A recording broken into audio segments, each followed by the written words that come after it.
Hello, this is Bruno Pelletier-Bacquaert. Nice to see you. No, I'm lying. I'm not seeing you, right? But nice for you to visit. If you're at least listening to this, that means you are visiting my channel. So thank you for stopping by. And in this new vlog, I'm going to talk more about chords. You know, chords is a very fascinating topic, and I guess we're never done looking at them. So this is what I have for you. You know, the PDF is downloadable. You will have a link, and you will be able to download this page. So what I have here is one more time a simple 2-5-1. I'm in the key of C major now, so I have D minor 7 to G7 to C major 7, but I'm going to dress up those chords a little bit. And the concept here is using passing chords. What I'm going to do is precede each new chord with another chord of which the root is a half step above.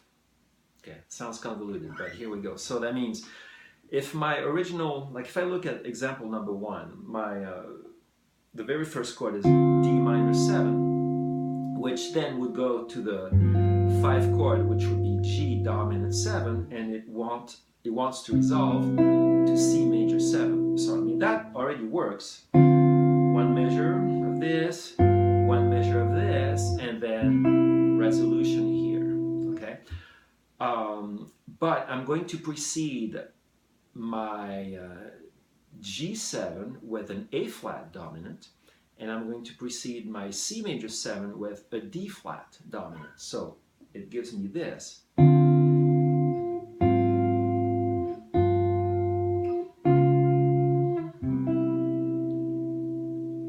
Okay, so it's definitely a bit richer. There's more movement involved. So what actually happens? Well, let's look at the bass line. So instead of having 1, 2, 3, 4 to G, 2, 3, 4, C, 3, 4, I have now this.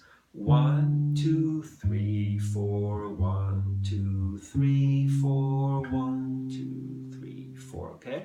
So it kind of does what a bass player often does. They very often approach a new chord with a half step away. Could be a half step below sometimes. Here in this case, it's a half step above each one of my targets. And on the other hand, on top, I'm staying put. You know, there's very little movement going on top. Like if I start my D minor, that same note becomes the 13th of my A flat. That stays and becomes the 7th of my G7, and only then, no, actually, no, wait, there's one more chord, the D flat, right? So that's the same note, and finally, it resolves down a half step to the C major chord. So again, I have this 3, 4, 1, 2, 3, 4, 1, 2, 3, 4, 1, 2, 3, 4. I would certainly recommend to not let go of that note, the note that I'm playing with the pinky here. Even if I take my time going to the A flat, that note still rings. Take my time going to the G, the note still rings. Take my time going to the D flat, the note still rings, and then I can slide down to the C major. Okay, so that was example number 1. Example number 2, let me play it first and then I'll discuss. 3, 4, 2, 3, 4, 1, 2, 3, 4, 1, 2, 3, 4. Okay, so it's the same chords. It's still D minor, but now I have a 9th on top. Still A flat, and now that is a generic A flat dominant. There's no extensions, no nothing. It's the plain old dominant A flat 7. But it sounds good in this context because it's out of context, really. You know, it's not in the key of C major, this A flat dominant. So we have some tension. Then it resolves into a G7 altered, G7 sharp 5 in this case. which then becomes D flat 9, and then finally resolving to a C major 7 with a 9th on top. So one last time, 3, 4, 1, 2, 3, 4, 1, 2, 3, 4, and 1, 2, 3, 4. So we have the same root movement that we had a moment ago. And on top, I still have minimal movement.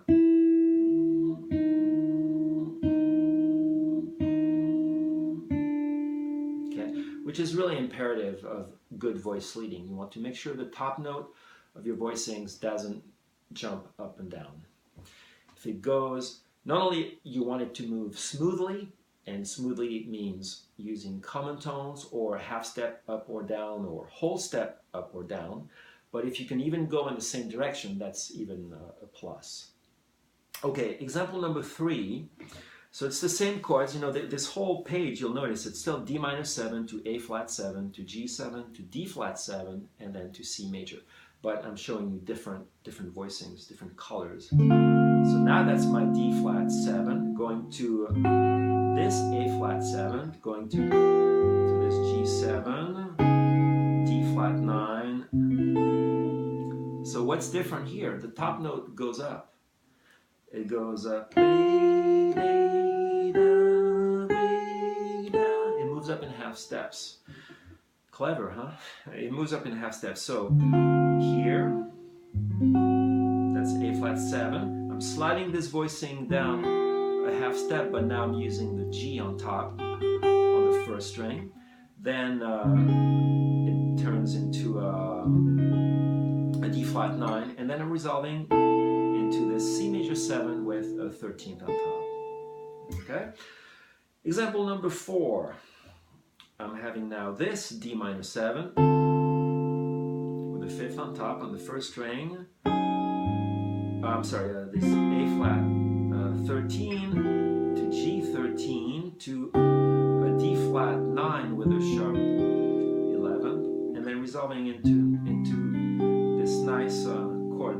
This is still a C major type chord, but I'm breaking it down in such a way where I'm thinking of a G major triad with another G on top. So this is a G major triad, right, over C. So it's a nice sounding C major type chord.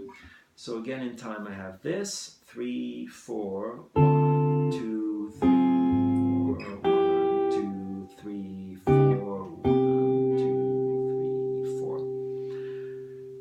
Okay, and the last example, number 5, now we're in a different area. I'm starting with the D minor 11 here, going to A flat 7 here, G7 with a 9th, and then D flat 13, and then that's my C major 7.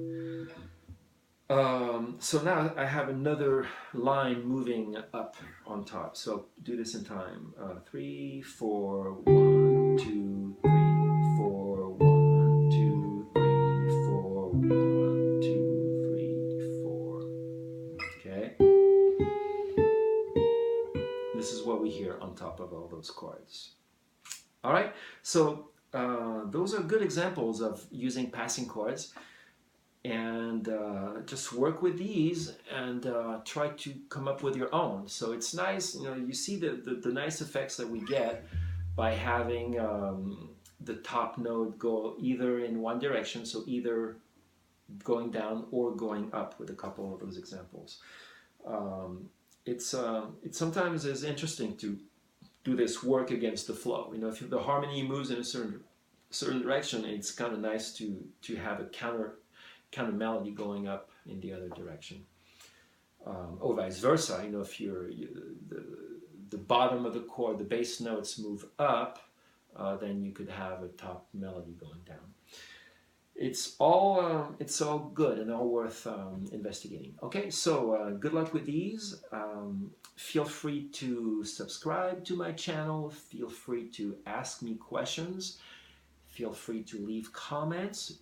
Hopefully good ones. I prefer the good ones. And if you have ideas for topics that you would like me to try to tackle here, go ahead, let me know. All right, so have a good time with these, and I'll see you some other time. Take care.